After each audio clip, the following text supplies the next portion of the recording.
Hi friends, பார்த்தீங்கன்னா நம்ம அட்டாமி stall போட்டிருக்கோம். கடலூரில் திருவனந்திபுரம் பவானி மஹால் அப்படிங்கிற இடத்துல வந்து அட்டாமி ஸ்டால் போட்டிருக்கோம்.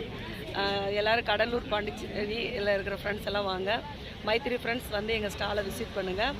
இது வந்து கொரியன் கவர்மெண்ட் கம்பெனியோட ஹெல்த் சப்ளிமெண்ட் ப்ராடக்ட் எல்லாமே இருக்குது. ஹெல்த்துக்கு தேவையானது, பியூட்டிக்கு தேவையானது, அடுத்தது வந்து ஹோம் கேரு, பர்சனல் கேரு எல்லாமே இருக்குது. அது மட்டும் இல்லாமல் ஒரு ஹீம் அப்படிங்கிற ஒரு மிராக்கல் ப்ராடக்ட் இருக்குது. இந்த ஸ்டாலை வந்து விசிட் பண்ணி பாருங்கள். இதை பற்றின டீட்டெயில்ஸ் தெரிஞ்சுக்கோங்க. இதில் ஒரு பிஸ்னஸ் ஆப்பர்ச்சுனிட்டியும் பெரிய லெவலில் ஏர்ன் பண்ணுறது இருக்குது. அதேமாதிரி நம்ம ஹெல்த்துக்கும் வெல்த்துக்கும் ஒரு அருமையான பிஸ்னஸ் வாய்ப்பு இருக்குது. கண்டிப்பாக வந்து ஸ்டால் அட்டன் பண்ணுங்கள் ஃப்ரெண்ட்ஸ். அதேமாரி பக்கத்தில் நியர்பை இருக்கிற ஃப்ரெண்ட்ஸும் வாங்க. தேங்க்யூ. பாபு சாரும் மனோஜ் சாரும் பாருங்கள் எல்லா இதுவும் எடுத்து வச்சுட்ருக்காங்க. அவங்க தான் நமக்கு இந்த பிஸ்னஸ் ஆப்பர்ச்சுனிட்டி கொடுத்தவர். இந்த பிஸ்னஸில் பார்த்திங்கன்னா ரொம்ப ஒரு நல்ல மிராக்கல் ரிசல்ட்டை நம்ம பார்க்கலாம். அதை பற்றி நேரில் நீங்கள் தெரிஞ்சுக்கலாம். ஸ்டாலை வந்து விசிட் பண்ணுங்கள் ஃப்ரெண்ட்ஸ். Thank you so much. உங்கள் அர்ஷினி.